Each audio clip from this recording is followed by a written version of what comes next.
Senior inspector দয়া, তুমি CID ও দেশের সেবা করেছো, সেজন্য তোমাকে ধন্যবাদ।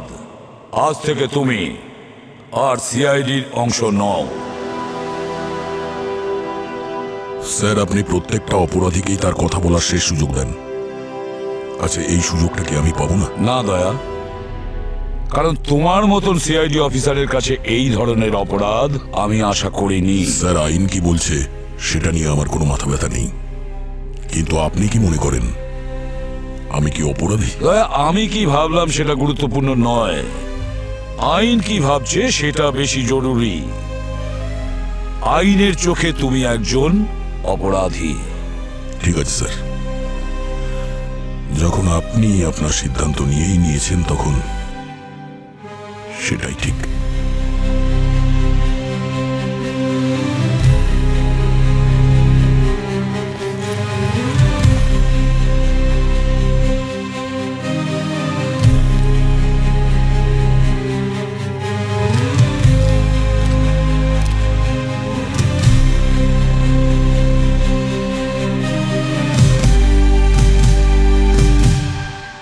আমি অভয় কুমার আজ 14 তারিখেই এই সিআইডি ব্যুরোতে এসেছি। আজ আমার বউয়ের প্রাণ সংশয় হয়েছে, সেটা এই সিআইডি অফিসারের হাতে, কিন্তু এনারা আমাকে কোনো সাহায্য করছেন না। যদি আমার বউয়ের কিছু হয়ে যায় না, তাহলে শুধুই সিআইডি লোকেরা দায়ী থাকবে। কাল রাত 2টো থেকে 4টের মধ্যে সিআইডি অফিসার ওকে মারতে চলেছে। এরকম যদি কিছু একটা হয় তাহলে আমি নিজেকে পুরো শেষ করে দেবো। আমি সিআইডি ব্যুরোতে আগুন জ্বালিয়ে দেবো, আগুন জ্বালিয়ে দেবো। অভয় নামের কোনো একজন তার স্ত্রীকে বাঁচানোর জন্য সিআইডির কাছে এসেছিল। এই যে এই ভিডিওটা 4 ঘন্টা আগে ভাইরাল হচ্ছে সোশ্যাল মিডিয়াতে বিচার চাওয়ার নাম করে। ও এসেছিল তো? তুমি এখানে ছিলে তো পঙ্কজ, রাত 10টার সময়? কেউ এসেছিল তো? ও এসেছিল স্যার, কিন্তু কিন্তু কি আমাকে জানাওনি কেন? স্যার অদ্ভুত কথা বলছিল। আমার নাম অভয় কুমার, আর আমি আপনাকে একটা মার্ডার হবে এমন খবর দিতে এসেছি। কার মার্ডার হতে চলেছে? আমার ওয়াইফ রূপার। কে মার্ডার করবে আপনার ওয়াইফকে? একজন সিআইডি অফিসার মারবে আমার ওয়াইফকে। আচ্ছা, আপনি কি করে জানলেন যে কোনো সিআইডি অফিসার আপনার ওয়াইফকে মার্ডার করবে? কি কি হয়েছে? আরে কাছে এসো, শুধুমাত্র তোমার কানেই বলবো।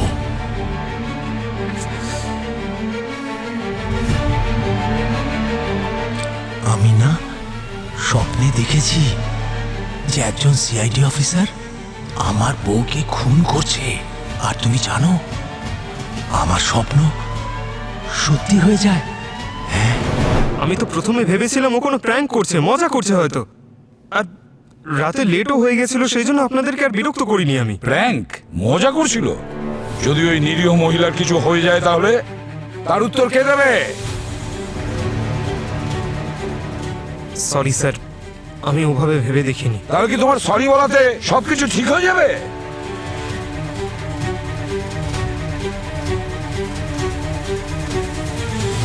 আমার কিছু ঠিক মনে হচ্ছে না অভিজিৎ, কিছু একটা ঘটতে চলেছে ওই রূপার সঙ্গে।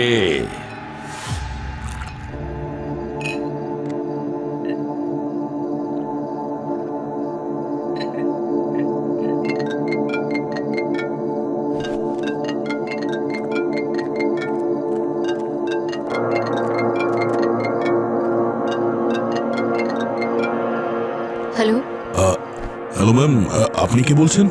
আপনি কল করেছেন, তাও আবার এত রাতে, আর আপনি জিজ্ঞেস করছেন আমি কে বলছি। ম্যাম, আমি ইন্সপেক্টর দয়া বলছি সিআইডি থেকে। সিআইডি? কি ব্যাপার স্যার? আমি আমি রূপা বলছি। কার মার্ডার হতে চলেছে? আমার ওয়াইফ রূপার। রূপা ম্যাম, আপনার স্বামী রাত 10টার সময় আমাদের বিউরোতে এসেছিল। এটা ওনারই নাম্বার না? না স্যার, এটা আমার ফোন নাম্বার। আর আমার স্বামী তো আমার সঙ্গে ছিল বাড়িতে। আপনার কাছে বিউরোতে কি করে যেতে পারে? কি সকাল থেকে বাড়িতেই ছিলেন উনি? রাতে 10টার সময়ও? হ্যাঁ স্যার, আমরা এইমাত্র ডিনার করলাম আর ও পুনের জন্য বেরিয়ে গেল। ও আপনাদের কাছে কি করে যেতে পারে? ব্যাপারটা কি অফিসার? ম্যাম, আপনার স্বামী অভয় আমাদের বিউরোতে এসেছিলেন। কি?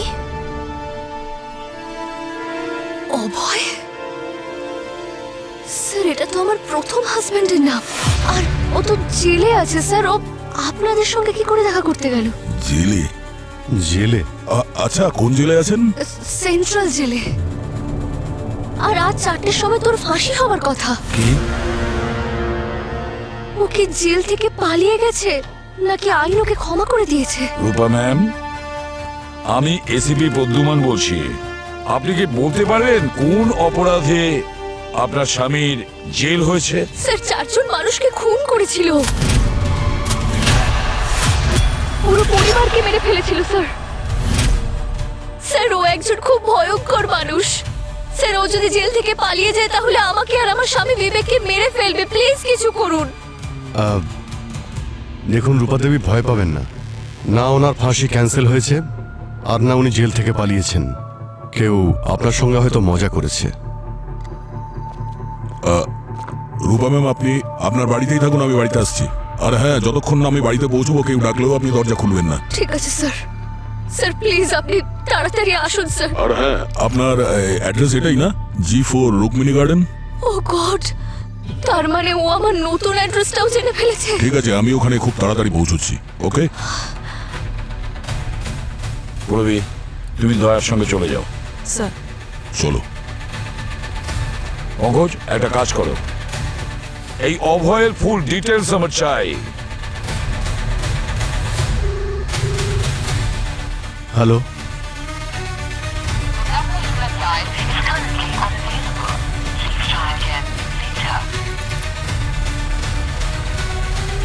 স্যার সেন্ট্রাল জেলে আমি কথা বললাম। এই অভয় জেলের মধ্যেই আছে স্যার। আজকে 4টের সময় ওর ফাঁসি হওয়ার কথা, প্রায় 1 ঘন্টা পরে। তাহলে অভিজিৎ সেই লোকটা কে যে আমাদের ব্যুরোতে এসেছিল?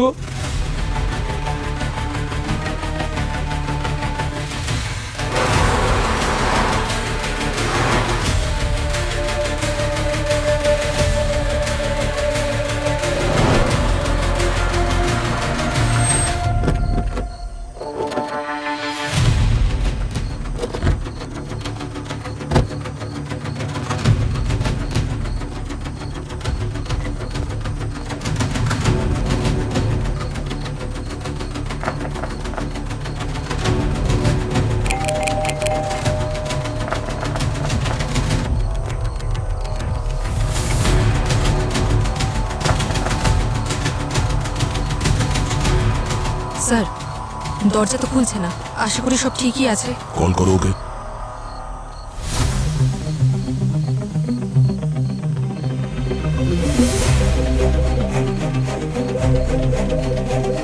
ফোনের রিংটোন তো শুনতে পাচ্ছি ভেতরে, মনে হচ্ছে দরজা ভাঙতে হবে। হ্যাঁ স্যার। আপনারা কারা আর এখানে কেন? সিআইডি। আপনারা কারা? সিআইডি? স্যার আমার নাম হরিশ, আর আমি এখানেই কাজ করি। আমি আসলে বিবেক স্যারের পার্সোনাল সেক্রেটারি। ও, আরও ও হচ্ছে পায়েল, আর ও এখানকার বাড়ির সমস্ত কাজকর্ম দেখে। কিন্তু কি হয়েছে স্যার? রূপা ম্যাম কোথায়? আসলে সাহেব, মেম সাহেব তো ঘুমোচ্ছেন। ঘুমোচ্ছেন? একটু আগেই তো ওনার সঙ্গে ফোনে কথা হলো, এত তাড়াতাড়ি কি করে ঘুমোতে পারেন? স্যার আসলে ম্যাডাম রাতে ঘুমের ওষুধ খেয়ে ঘুমন, ও। তাই আপনাদের যদি কোনো আর্জেন্ট কাজ না থাকে তাহলে কাল সকালে আসুন। না, আর্জেন্ট তো আছেই। এই দরজার চাবিটা কি আপনার কাছে আছে না ভাঙতে হবে? না, তুমি যাও গিয়ে ওই অন্য চাবিটা নিয়ে এসো। হ্যাঁ আমি নিয়ে আসছি। এই লাইট এত কম কেন? মানে সমস্ত লাইট অফ করে শোয় নাকি রূপা ম্যাম? হ্যাঁ, না স্যার, এরকম তো আমি দেখিনি কোনোদিন। আমি তাও দেখছি একবার স্যার।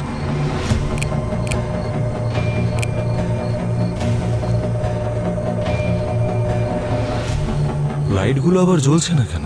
বাকি সব বাড়িতে তো লাইট জ্বলছে। শুধুমাত্র এই বাড়িতে লোডশেডিং? স্যার চাবি। খুলুন।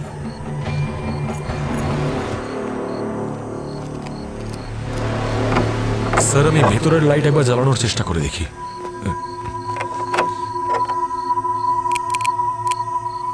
স্যার মনে হচ্ছে বাড়িতে কারেন্ট নেই। পুরবি, ওর সঙ্গে যাওয়ার মিটার বক্স চেক করো, দেখো কোনো প্রবলেম আছে কিনা। স্যার যাও। চলো।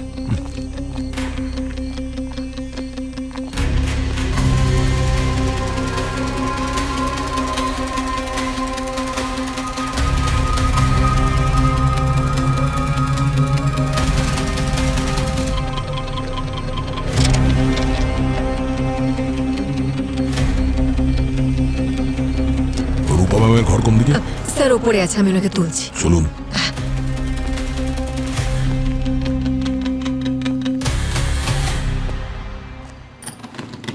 মেম সাহেব, মেম সাহেব দরজা খুলুন। সিআইডির অফিসাররা এসছেন, আপনার সাথে দরকার আছে। সাহেব, মেম সাহেব তো উত্তর দিচ্ছেন না। রূপা ম্যাম, আমি ইন্সপেক্টর দয়া বলছি সিআইডি থেকে। একটু আগেই আপনার সঙ্গে কথা হয়েছিল ফোনে। আপনি ঠিক আছেন তো? স্যার, এইভাবে তো ম্যাডাম কখনো ঘুমোন না, সামান্য আওয়াজেও ওনার ঘুম ভেঙে যায় স্যার। একটু পাশে যান।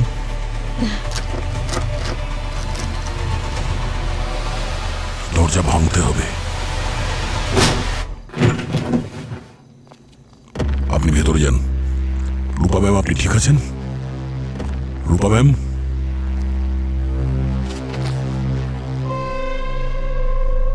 এই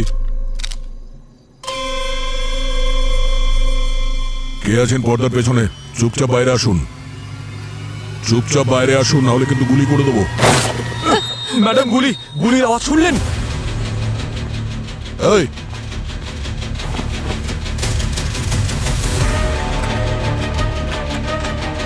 রূপা ম্যাম, আপনি ঠিক আছেন? রূপা ম্যাম, পুরবি, পুরবি কোথায় তুমি? পুরবি, পুরবি এখান থেকে কেউ পালিয়েছে গুলি চালিয়ে। দেখো তাড়াতাড়ি। স্যার, মেম সাহেব,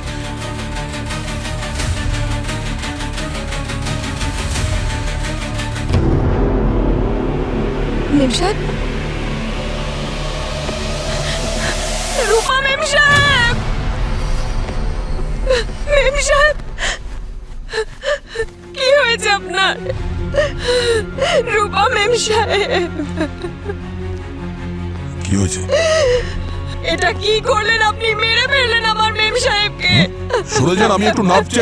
ছবেন না ওনাকে, আপনি গুলি করেছেন না আমার মেম সাহেবকে। ছবেন না ওনাকে মেম সাহেব। পুরবি, বাকি রুমগুলো চেক করলাম, কোথাও কেউ নেই। আশেপাশে দেখেছি। হ্যাঁ দেখেছি স্যার। ঘরের ভিতরে চেক করেছো? স্যার ঘরের ভিতরেও চেক করেছি, কোথাও কেউ নেই। পুরবি, তুমি ঠিক করে চেক করোনি। না স্যার, ভালো করে চেক করেছি। এ কি? ম্যাম, ম্যাম,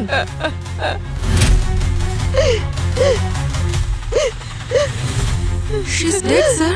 মরে গেছে আমার মেম সাহেব, আর আপনার সাহেব মেরেছেন ওনাকে। কি? একজন সিআইডি অফিসার মারবে আমার ওয়াইফকে?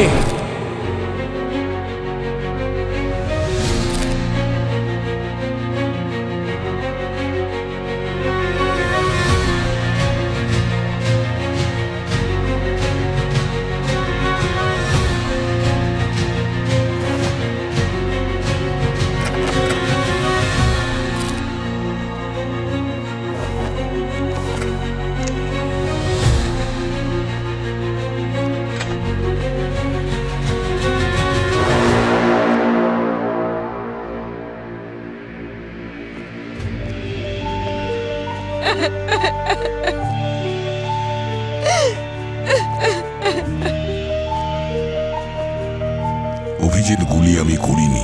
মিথ্যে বলছেন সাহেব, আপনি গুলি করেছেন। এক মিনিট, আপনি চুপ করুন। বাইরে থাকুন যতক্ষণ না জিজ্ঞেস করা হচ্ছে। কিচ্ছু বলবেন না, প্লিজ বাইরে যান।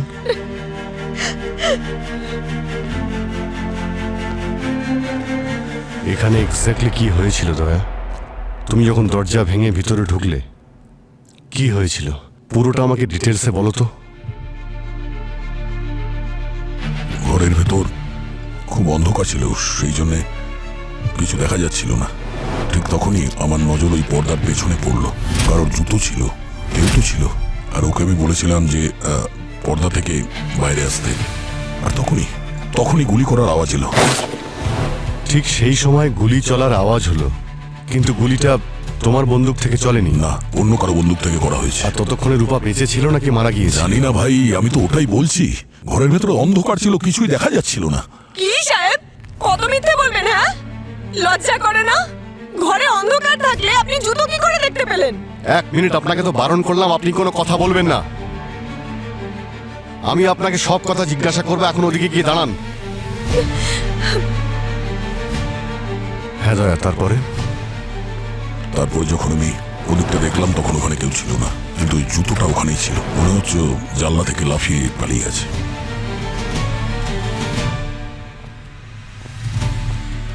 পুরবী, তুমি ওখানে ব্যাকইয়ার্ডেই ছিলে না যখন দয়া তোমাকে ডেকেছিল? কেউ ছিল ওখানে? কাউকে দেখতে পাইনি, কেউ ছিল না ওখানে। তুমি গ্রাউন্ড ফ্লোরে তো ছিলে সেই সময়। হ্যাঁ স্যার।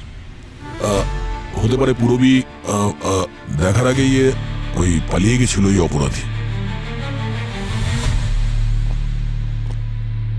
ভাই দয়া, এই ব্যাকইয়ার্ডটা অনেকটাই বড়।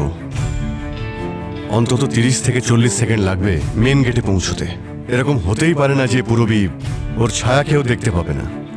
স্যার, স্যার জানলার নিচে আমি খুব ভালো করে চেক করেছি, কারোর পায়ের চিহ্ন পাইনি।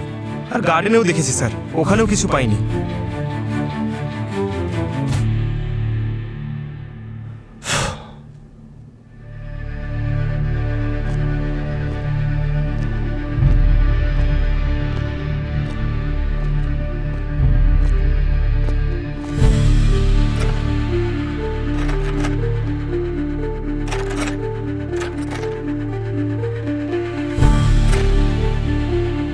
ভাই দয়া, এই জানালা তো খুলছেই না, ভিতর থেকে পুরোপুরি বন্ধ। হ্যাঁ, আমিও চেষ্টা করেছিলাম খোলার, কিন্তু খুব জ্যাম। আরে, যখন তুমিই জানতে যে এই জানালাটা খুলছে না, তাহলে খুনি এখান থেকে পালাবে কি করে? আরে ভাই, না হলে অন্য কোথা থেকে পালিয়ে গেছে ও। কোথা দিয়ে? তুমি এই দরজার সামনে দাঁড়িয়েছিলে, এখান থেকে তো যায়নি। আর এটা ছাড়া আর কোনো জায়গাও তো নেই, তাহলে ও কোথা দিয়ে পালিয়ে গেল? আরে ভাই, এই জানলা ফাল্লা ছেড়ে দাও, জানলা না তো অন্য কোথা থেকে গেছে।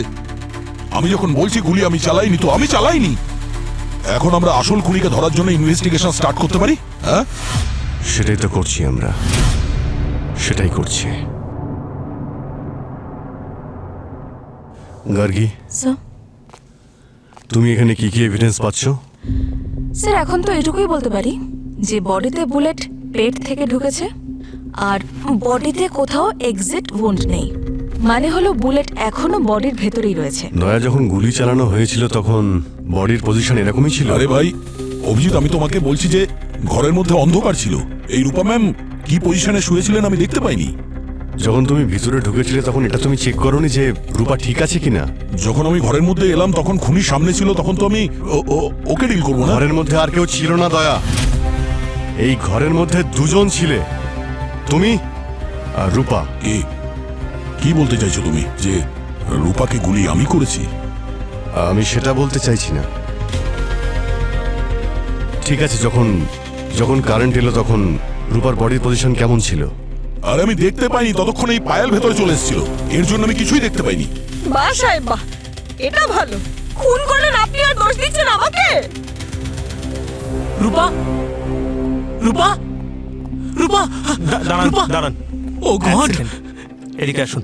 এইটা কি করে হলো? এই কি করেছে এই সমস্ত? সাহেব ইনি মেরেছেন আমাদের ম্যাডামকে। কেন? কি শত্রুতা ছিল তোমার আমার বউয়ের সঙ্গে? কি শত্রুতা এক ছিল? মিনিট, এক মিনিট, রূপা, এদের সবাইকে বাইরে নিয়ে যাও না। বাইরে দাঁড়ান, এটা বাইরে কি যান, বাইরে আপনি নিয়ে যান, আমাকে বাইরে বলছেন দাঁড়ান, না? পরে প্লিজ, দেখছি। আমাকে বাইরে বেরো। আপনার উপর দোষ দিচ্ছেন। নিজের অফিসে বাইরে চলো, যান, please, চেষ্টা করুন, please, বাইরে চলো, যান। চলো।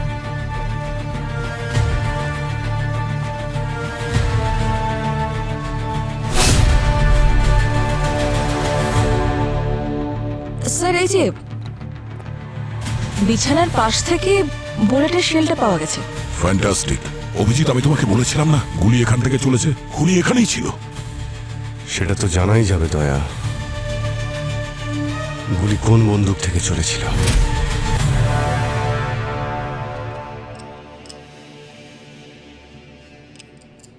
এখানে তো 9টা বুলেট আছে, 10টা থাকার কথা, একটা কম। জানি না স্যার, আমি চেক করিনি।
রূপার বডিতে যে বুলেটটা পাওয়া গেছে সেইটা, আর দয়ার গান থেকে আমি যে বুলেটটা ফায়ার করেছি সেইটা, দুটো বুলেটই ম্যাচ করে যাচ্ছে।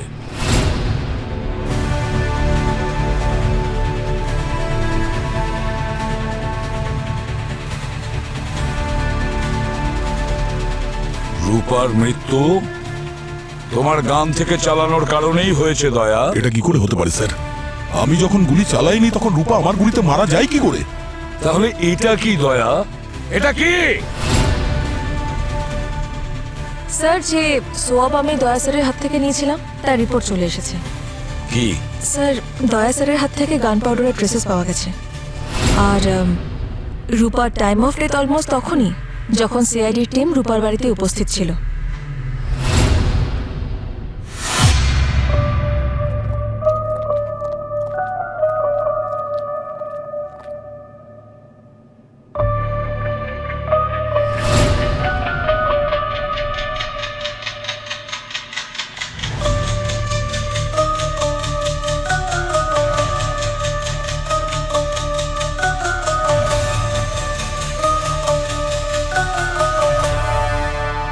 ডিজিপি প্রতাপ, আমার নাম তো নিশ্চয়ই শুনেছো তোমরা। এসিপি প্রদ্যুমন, আমি একাডেমিতে তোমার জুনিয়র ছিলাম, কিন্তু আজ দেখো আমি কোথায় পৌঁছে গেছি আর তুমি এসিপিতেই আটকে আছো। কনগ্রাচুলেশন প্রতাপ। আমি বলতে চাইছি প্রতাপ স্যার, এমনিতে আপনি তো জানেনই যে র্যাঙ্কে উপরে ওঠা শুধুমাত্র অফিসারদের কাজের যোগ্যতার উপর ডিপেন্ড করে না, আরো অনেক কিছু আছে যেগুলো আমি আজ পর্যন্ত এই ব্যাপারে ইম্পর্টেন্স দিইনি। ACP Pradyuman, what you mean to say? তুমি এইটা বলতে চাও যে আজকে আমি এই পজিশনে আমার যোগ্যতা দিয়ে নয় বরং কাউকে অয়েলিং করে পৌঁছেছি? আমি কখন বললাম যে আপনি অয়েলিং করে ডিজিপি হয়েছেন? আমি তো এসিপি প্রদ্যুমন, তুমি এখানে সিআইডি টিম রান করছো নাকি কোনো সার্কাস চালাচ্ছ? স্যার, আপনি মিডিয়ার কথাগুলোকে একটু বেশি ইম্পর্টেন্স দিচ্ছেন। ইন্সপেক্টর অভিজিৎ, আজকাল তোমার স্মৃতিশক্তি ঠিক কাজ করে না? আমি বলতে চাইছি তোমার মাথা ব্যথার কোনো প্রবলেম নেই তো আজকাল? না, ঠিক আছে। ঠিক আছে যখন, তাহলে ঠিকঠাক কথা বলো। তুমি জানো না আজকাল মিডিয়া যা কিছু দেখায় পাবলিক সেগুলোকেই বিশ্বাস করে। আর এসিপি, তোমার জন্য হোম মিনিস্ট্রি আমার ঘাড় চেপে ধরেছে। এখন আমি কি জবাব দেব? তদন্ত চলছে, রেজাল্ট তো চলেই আসবে। আরে রেজাল্ট তো এসে গেছে। আরে সিম্পল কথা, দয়ার বন্দুক থেকে গুলি বেরিয়েছে, সেই গুলি ভদ্রমহিলাকে মেরেছে। It's an open and shut case. আর কি চাই? আরে না, দয়া কোথায়? ডাকো ওকে। না, যদি তুমি ডাকতে না পারো তাহলে আমি ডেকে ওকে সাসপেন্ড করে দিচ্ছি। কোথায় আছে?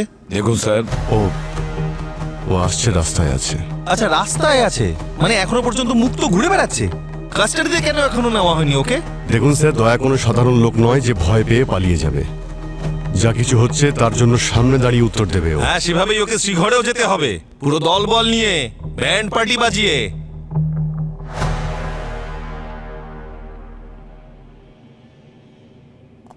Doctor Salunkhe, yes sir. নমস্কার। তো কি বলছে আপনার সায়েন্স? দয়া নির্দোষ নাকি অপরাধী? ওয়েল স্যার, এখনো পর্যন্ত সমস্ত রিপোর্ট তো দয়ার বিপক্ষে। কিন্তু এটা কনফার্ম যে দয়ার বন্দুক থেকে গুলিটা বেরিয়েছিল। Right sir. আচ্ছা, একটা কথা বলুন, যদি দয়ার জায়গায় অন্য কোনো মানুষ হতো আর এই সমস্ত তথ্য প্রমাণগুলো থাকতো তাহলে?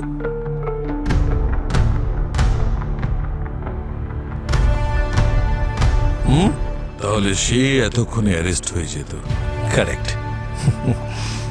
এসবি প্রদ্যুমন, ডক্টর সালুখে কি বললো সেটা কানে ঢুকেছে আপনার? ও এতক্ষণে অ্যারেস্ট হয়ে যেত। তুমি যে এই পক্ষপাত করছো দয়াকে বাঁচানোর জন্য, এটা একদম ঠিক করছো না। আমি দয়ার সাইড নিচ্ছি না। ভুলেও নিও না, নাহলে তুমিই ঝামেলায় পড়ে যাবে। আমি শুধু সময় চাইছি স্যার। এসিপি প্রদ্যুমন, তোমার ছেলে নকুলের মৃত্যুর পরে তুমি যে মেডেল পেয়েছিলে সেটা তোমার কাছে আছে তো? নাকি এরকম হয়েছে যে ওই মেডেলটায় আজকাল একটু মরচে পড়ে গেছে? অনেক হয়েছে, অনেকক্ষণ থেকে আপনার কথা শুনছি। যদি বলেন দয়ার কথা, ও যদি অপরাধী হয় তাহলে আমি ওকে গ্রেপ্তার করব। Very good ACP, all the best.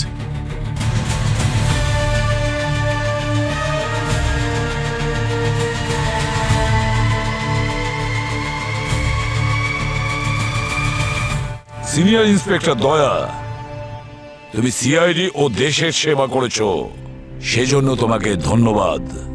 আজ থেকে তুমি আর সিআইডির অংশ নও।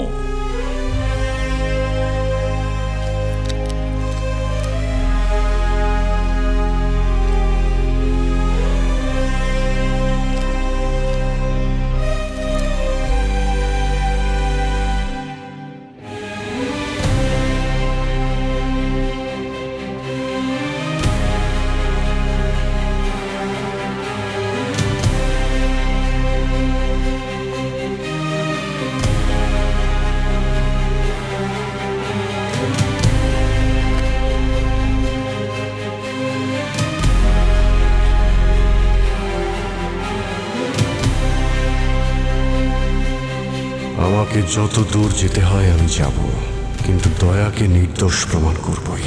সবার চোখে দয়া হয়তো অপরাধী, কিন্তু আমার মনে হয় ও কোনোদিন কারোর ক্ষতি করতে পারে না। আচ্ছা, অভয় কিরকম লোক ছিল? অভয় স্যার, এ তো আমার প্রথম হাজবেন্ডের নাম। কোন জেলে? সেন্ট্রাল জেলে। এই অভয় জেলের মধ্যেই আছে স্যার। আজ 4টের সময় ওর ফাঁসি হতে চলেছে। অভয়ের মতো পাগল আমি এই জীবনে আজ পর্যন্ত দেখিনি। ওর সম্পর্কে আপনি এই কথাটা কেন বলছেন? স্যার, একদম সায়েন্টিফিক ব্রেন ছিল। আমরা ওকে জেলের মধ্যে পাগলা নিউটন বলতাম। Scientific brain? সবসময়ই কিছু না কিছু আবিষ্কার করতেই থাকতো। হ্যাঁ, কি কি আবিষ্কার করেছিল? ও কি বানিয়েছিল? কিছু একটা মেশিনের মতো বানিয়েছিল।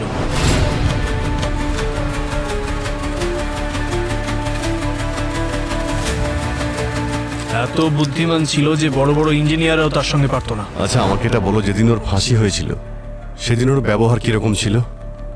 কোনো অনুশোচনা ছিল ওর? ভয় পেয়েছিল? না স্যার, হাসতে হাসতে গলায় দড়ি পড়েছিল। ওর এত আনন্দের কারণ কি ছিল? কিছু বলেছিল কি ও? তেমন কিছু বলেনি। ওর পৃথিবীতে থাকার সম্পূর্ণ ইচ্ছেটাই কমে গেছিল স্যার। জেলে কি ওর সঙ্গে দেখা করতে আসতো? না স্যার, ওর কাছে কেউ আসতো না।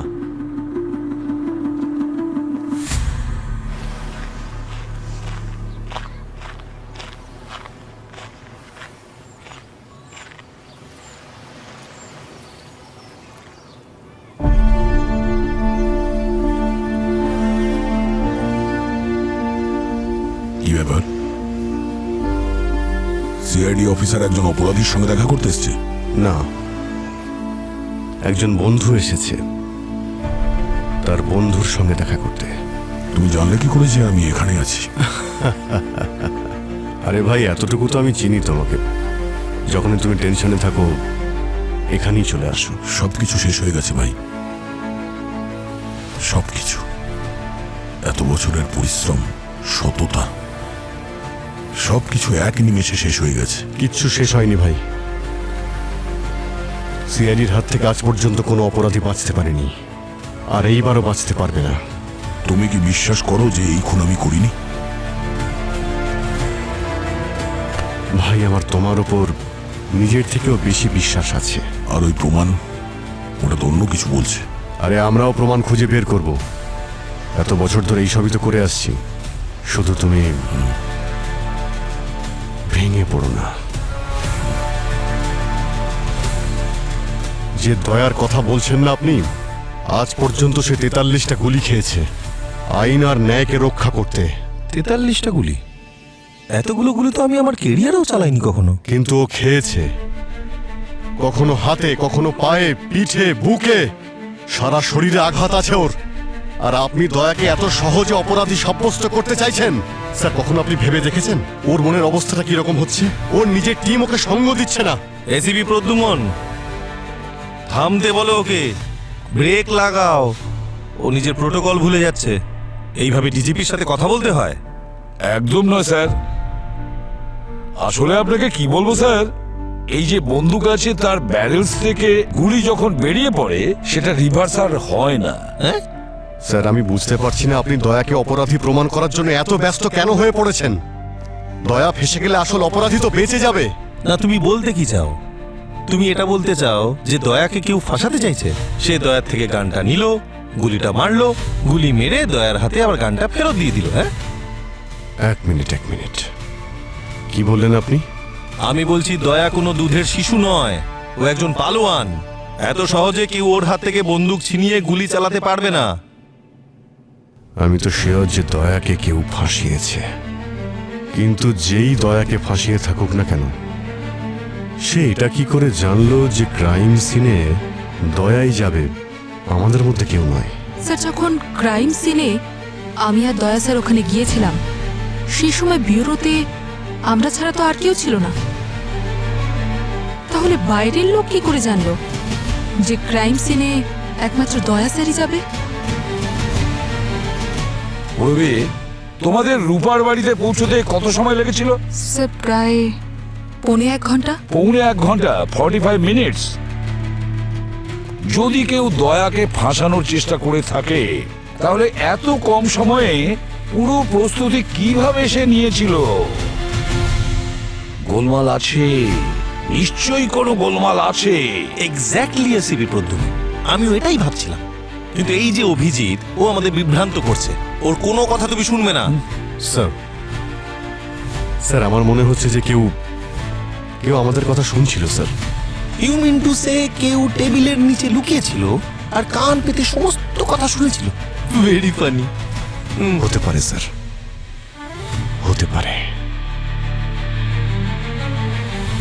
পঙ্কজ, যখন ওই নকল অভয় এসেছিল, ওর সঙ্গে তোমার কোথায় দেখা হয়েছিল, কোথায় বসিয়েছিলে ওকে? স্যার, এই যে এখানে বসিয়েছিলাম স্যার।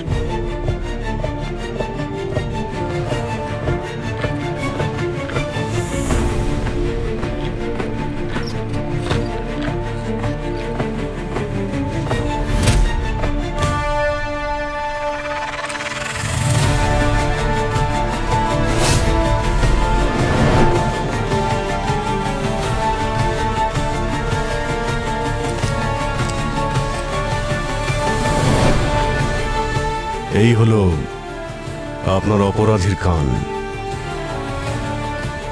মানে ব্যুরোতে কেউ বাগ লাগিয়ে চলে গেল আর তোমরা কেউ কিচ্ছু টের পেলে না? দারুণ। স্যার, আমার মনে হচ্ছে ওই অপরাধীর কাছে আমাদের সবার বিরুদ্ধে প্রমাণ রয়েছে।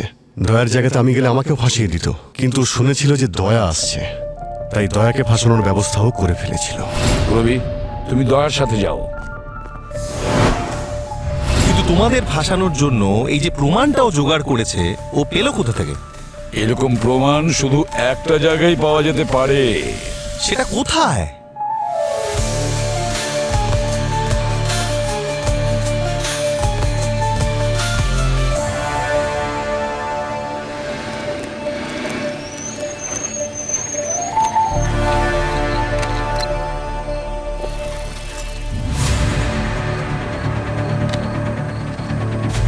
ভাই অভিজিৎ, আমার সঙ্গে যা হবে তা তো হবে, কিন্তু আমার জন্য তুমি যে রিস্ক নিচ্ছ না, তোমার উপর যদি কোনো দোষ এসে যায়, তাহলে আমি নিজেকে কখনো ক্ষমা করতে পারবো না। আরে কি বলছো ভাই? বন্ধু মনে করো, আবার এই কথাও বলছো? কিচ্ছু হবে না, চলো দেখি কি করে তোমাকে নির্দোষ প্রমাণ করা যায়। অভিজিৎ, আমার একটা কথা কিছুতেই মাথায় ঢুকছে না।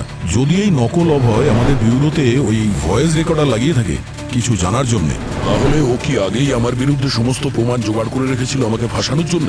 এক্স্যাক্টলি দয়া, গান রেঞ্জের ওখান থেকে আমাদের সবার বুলেট আর শেলও জোগাড় করে রেখেছে।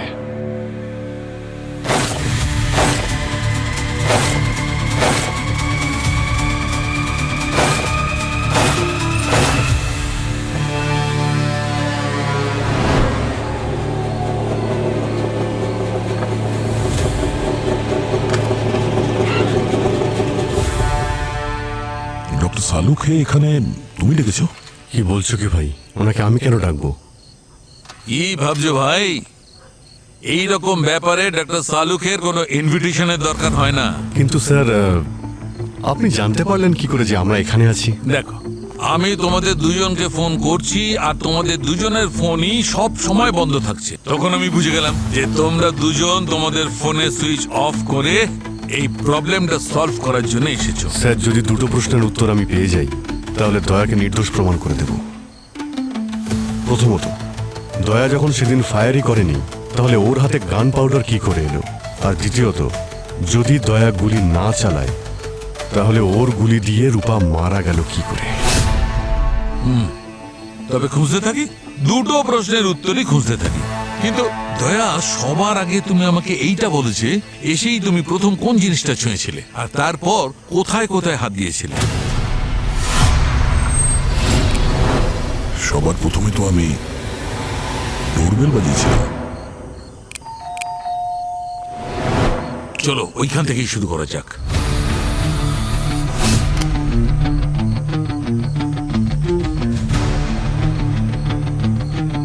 এখানে কিছু নেই বস।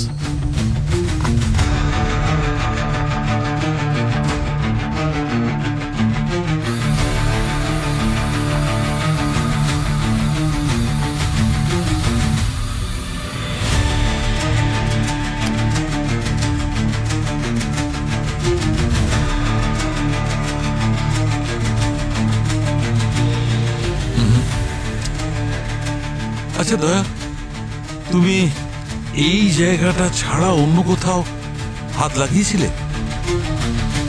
রূপার দরজার হাতলে।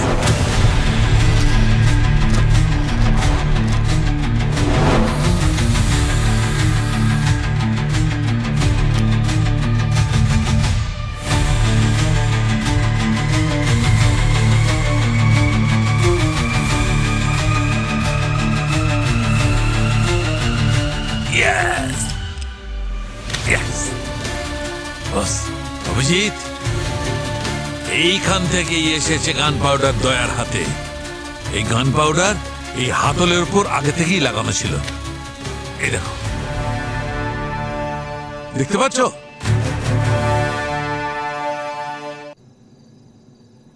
একটা প্রশ্নের উত্তর পেয়ে গেছি যে দয়ার হাতে গান পাউডারটা কোথা থেকে লেগেছিল। এবার এটা যদি জানতে পারা যায় যে দয়ার বন্দুক থেকে রূপার খুন হলো কি করে। খুঁজে দেখা যাক না, এই প্রশ্নের উত্তরটাও খুঁজলেই পাওয়া যাবে। তুমি এক কাজ করো, তুমি বেডের উপর শুয়ে পড়ো। স্যার, আমি কি এখানে শুতে এসেছি নাকি? আরে জানি বাবা, কিন্তু প্রশ্নের উত্তরটা পাওয়ার জন্য কিছুক্ষণ তুমি এখানে শুয়ে পড়ো। আমি এটা জানতে চাই যে রূপাকে গুলিটা কোন অ্যাঙ্গেল থেকে করা হয়েছে। ওকে, শুয়ে পড়ো।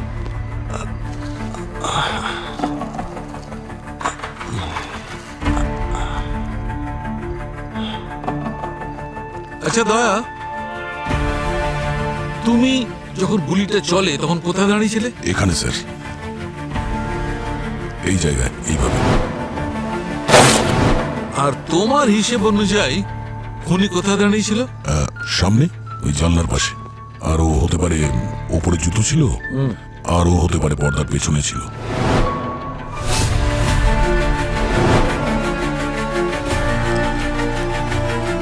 এক কাজ করো, তুমি এই লেজার লাইটটা অভিজিতের পেটে ঠিক সেইখানে মারো যেখানে রূপার গুলি লেগেছিল। মারো।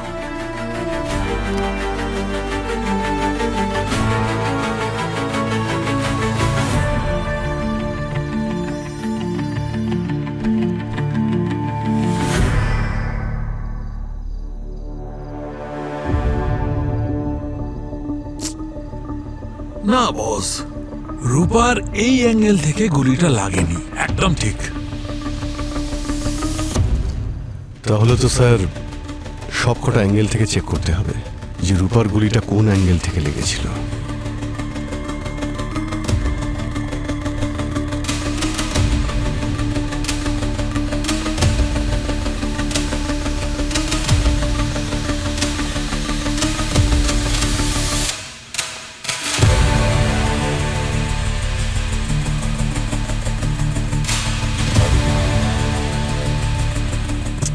আরে ভাই, কোনো জায়গা থেকেই এই 30 ডিগ্রি অ্যাঙ্গেলটা আসছে না যে অ্যাঙ্গেল থেকে রূপার গুলিটা লেগেছিল। স্যার, হ্যাঁ, রূপার গুলিটা পেটে লেগেছিল, আর 30 ডিগ্রি অ্যাঙ্গেল তো তখনই হবে যখন গুলিটা কেউ ওপর থেকে চালাবে। মানে ও এইভাবে শুয়েছিল,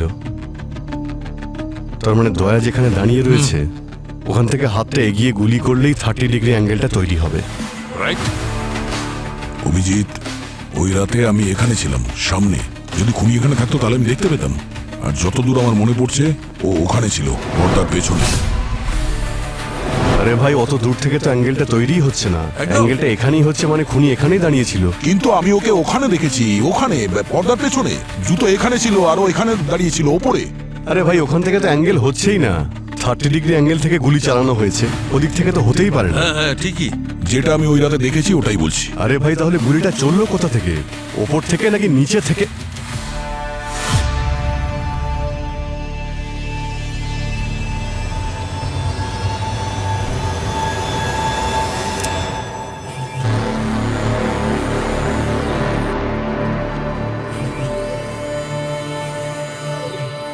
এটা কিসের আওয়াজ?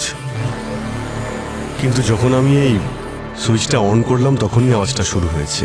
আমার তো মনে হচ্ছে যেন কোনো মেশিন টেশিন চলছে এখানে। আরে এটা কি মেশিন? কোনো ওয়াশিং মেশিন নয় তো?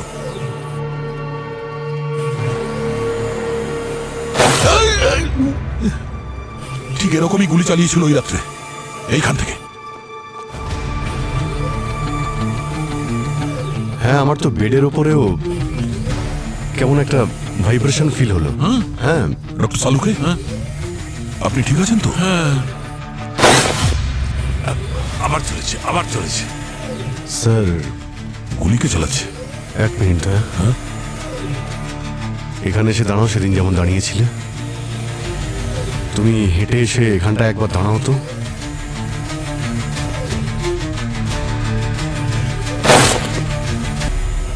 এখানেই কোনো গন্ডগোল আছে, এখানে কোনো ট্রিগার পয়েন্ট আছে দয়া। ওই রাতেও তুমি এখানেই দাঁড়িয়েছিলে। যখন থেকে আমি এই সুইচটা অন করেছি তারপর থেকে তুমি এখানে দাঁড়ালেই গুলিগুলো চলছে। এটাকে তোলো তো একবার, এই কার্পেটটা।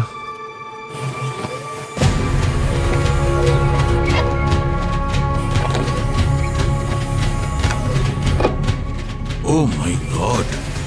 তাহলে এই হলো গুলির রহস্য। যখনই তোমার পা এখানে এসে পড়ে তখনই গুলি চলেছিল। তাহলে এই 30 ডিগ্রি হয় ওপর থেকে হবে, আর তা না হলে নিচ থেকে, বেডের নিচ থেকে।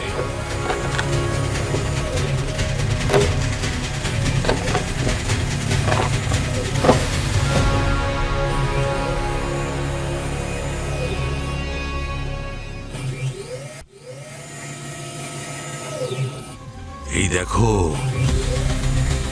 এটাই হচ্ছে সেই মেকানিজম যেখান থেকে গুলি চলে।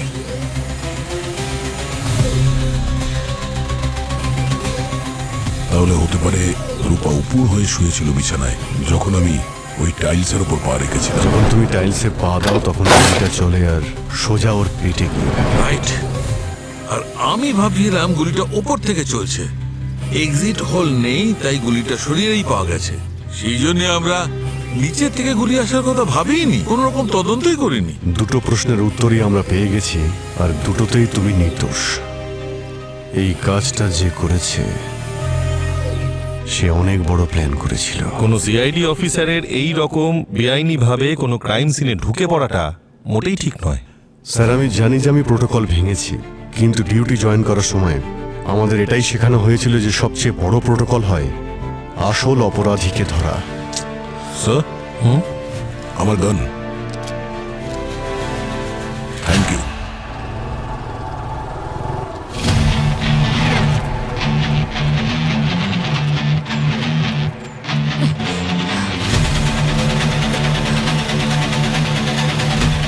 এই দাঁড়া।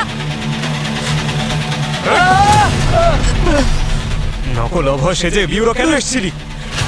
ও, তাহলে এসব তুই করেছিস?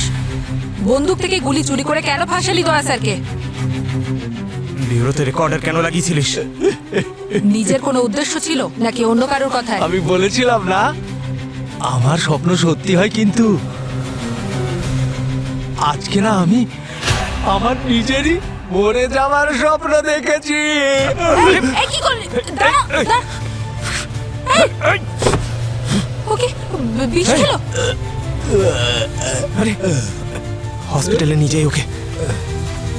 কোনো লাভ নেই, হি ইজ ডেড। মনে হচ্ছে ও একটা বোড়ে, কারোর ইশারায় ও করছিল কাজগুলো। ফোনটা একবার চেক করে দেখি, যদি কিছু পাওয়া যায়। আচ্ছা, এর কথা এসব করছিল।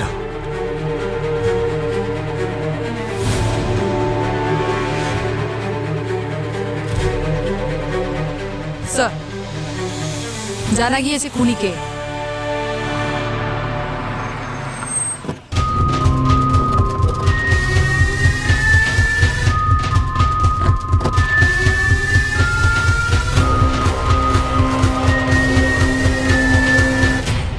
তাহলে বলুন স্যার, আমাদের এখানে কেন ডেকেছেন? আর এনাকে কেন এখনো জেলে পাঠাননি? আমার মৃত স্ত্রী কি বিচার পাবে না স্যার? হ্যাঁ, বিচার পাবে, অবশ্যই পাবে। তবে সেটা খুনিকে জেলে পাঠানোর পরে, যে এই সময় আমাদের সামনেই রয়েছে। তাহলে কি বলতে চাইছেন আপনি? উনি রূপাকে খুন করেননি? না, আমি খুন করিনি। কেউ সিআইডি অফিসারের ফায়ারিং রেঞ্জ থেকে গুলি চুরি করেছিল, যাতে রূপাকে মেরে আমাকে ফাঁসানো যায়। কিন্তু আমাদের মধ্যে গান রেঞ্জের আশেপাশে কেউ যায়নি। তাহলে খুনি এখানে কি করে থাকতে পারে? নিজে যায়নি, বরং নকল অভয়কে পাঠিয়েছিল নিজের অপরাধে সফল হওয়ার জন্য। নকল অভয়? তো কোথায় এই নকল অভয়? ডাকুন ওকে। অ্যাকচুয়ালি সেও মারা গেছে। কি ব্যাপার হরিশ, খুব কষ্ট হচ্ছে অভয়ের মৃত্যু সংবাদ পেয়ে? কষ্ট হবে নাই বা কেন? ও তোর ভাই ছিল। স্যার, এই দেখুন স্যার, এই যে হরিশের আলমারি থেকে কি পেয়েছি। আচ্ছা, এটা বৈজ্ঞানিক মানে আসল অভয়ের ডায়েরি, যে নতুন নতুন আবিষ্কার করতো। মেঝের ওই টাইলসের নিচে ওই মেকানিজম, ওটা আসল অভয় বানিয়েছিল।